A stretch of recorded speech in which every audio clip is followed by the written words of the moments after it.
દાદા આવતીકાલે 26 તારીખ છે, મહાનગરપાલિકાની ચૂંટણી છે. લોકોને શું મતદાતાઓને તમે શું સંદેશ આપવાનો? આવતીકાલે મતદાન છે ને, તો દિવાળી જેવું વાતાવરણ છે.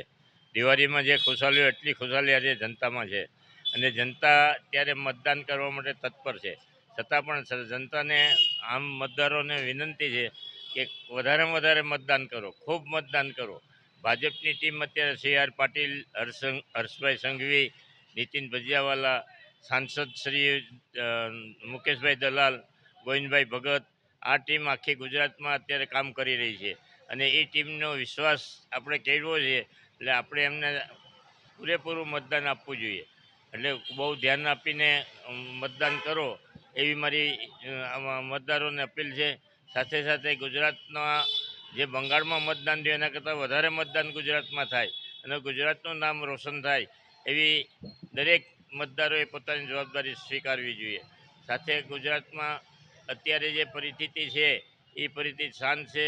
અને સુરત પોલીસ કમિશનરને પણ ધન્યવાદ કે આટલી મોટી વસ્તી હોવા છતાં આ ગુજરાતના જે મુખ્ય પોલીસ અધિકારી છે એમણે પણ ખૂબ ખૂબ અભિનંદન કે આખા ગુજરાતમાં કોઈ બનાવો બન્યા નથી.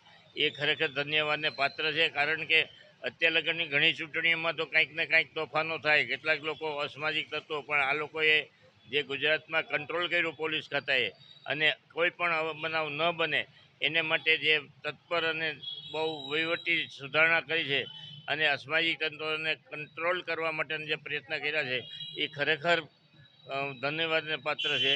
એટલે આપણે દરેક મતદારોને વિનંતી કે રામપરા, મૈદપરા, રૂગનાથપરા, હરિપરા, મનસરપરા, ગોપીપરા, આ સિવાયના બીજા જે ગ્રામ્ય વિસ્તારમાં આવતું સિટીમાં જે છે એ લોકો પણ વધારેમાં વધારે મતદાન કરે અને બંગાળ કરતાં પણ વધારે મતદાન આપણું થાય એવી આપણી બધાની ફરજ છે.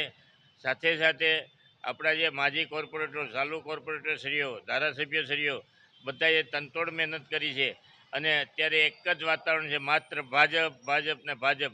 ભારતીય જનતા પાર્ટીએ લોકોના દિલ જીતી લીધા, કોઈની તાકાત નથી કે એને કોઈ હરાવી શકે. એટલે આપ સૌ એમાં સહયોગી થશો એવી અપેક્ષા સાથે સગન લખપતિને સાદર વંદન.